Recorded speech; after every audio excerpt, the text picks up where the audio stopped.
So this is a little bit of old news, but I still feel like I want to talk about this, so please bear with me. For those of you who don't know, I believe it was on Project Greenlight that Matt Damon kind of white mansplained his way on top of Effie Brown. You know, they're both directors, and they were, talking about a project that is on the show Project Greenlight. During a discussion about one of the films, Brown helpfully points out that she's worried about the only black person in the entire movie is a prostitute who is slapped by her white pimp.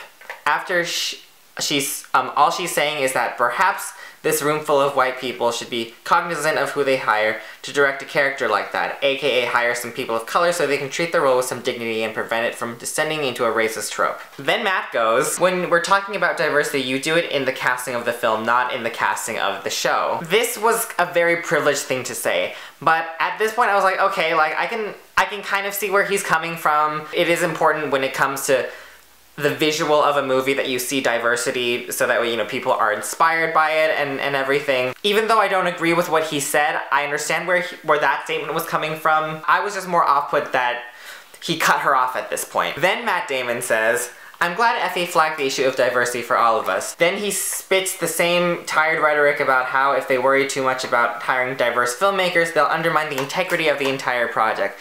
The only factor that should be the only factor they should be considering is merit, leaving all other factors out of it. After reading this, I kind of now understand why everybody is so upset. And this is a very clear case of white liberalism if I ever saw it. He's clearly implying that diversity will decrease the quality of a film project, and I wholeheartedly disagree with that. If you couldn't tell. He's essentially implying that it would be damn near impossible or just really hard to find people of color that are equally as talented as white people to be on the crew. And if you actually think that, then you definitely need to look harder. I really hope I don't get comments on how most filmmakers and most film majors are white for a reason, or that over 90% of SAG is white for a reason. Implying that white people are more talented, are just more talented than anybody else when it comes to entertainment. I suggest that you educate yourself on how white privilege works and how the socioeconomic perks that come with it can really help you gain access to classes and, the equipment that you need in order to become a film person, and in general just feeling more comfortable with pursuing your dreams. As much as I would like to believe it, we don't live in a world where it's just about merit. We don't live in a world where you can get everything you want just by merit or working hard, as much as everybody wants to believe that, especially as much as people in privilege want to believe that. People of color have an extra level of difficulty, and so many people, to my surprise, don't seem to understand that.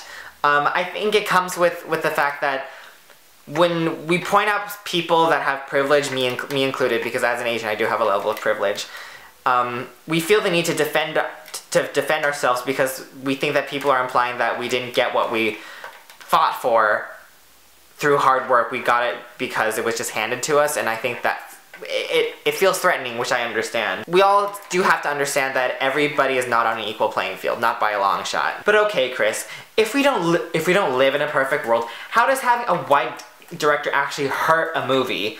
If he's sensitive towards the race, the movie can still be good. I'm by no means contesting that movies with people of color would be ruined by a white director, but it would make sense to have a black person direct it, so that way, like Effie said, the character won't fall into any tropes and, won't look like one-dimensional next to a bunch of white people. It's simply because a black director would probably be more aware of the stereotypes that the character could fall into, and they probably understand the nuances and the experiences of being a black person more than a white person ever could. You can read all day about how bad people have it, but at the end of the day, you don't actually have to deal with those problems.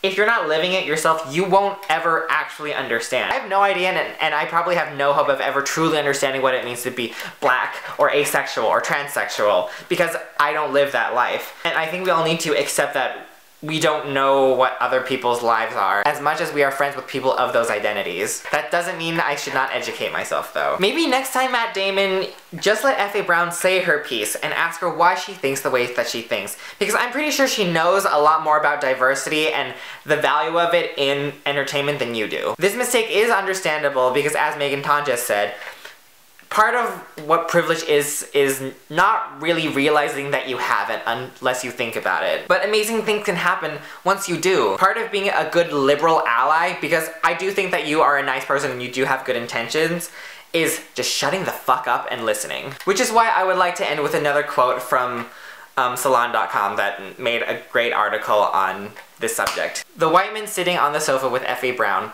Matt Damon being chief among them, could not stomach the proposition that their whiteness created critical blind spots that would prevent them from telling the story of a black female prostitute with dignity and care. Yet their whiteness prevented them from treating F.A. Brown and her legitimate concerns with dignity and care. I'll leave the rest of this really well-written article in the description below. That's all I wanted to talk about. I think it's great that, we're talking about this more. Hopefully things can change. When, Emma Stone, Taylor Swift, and now Matt Damon. So, let me know what your thoughts on this whole debacle is. As uncomfortable as they make me, I like talking about this stuff because I think that's how we grow. Cool. Bye!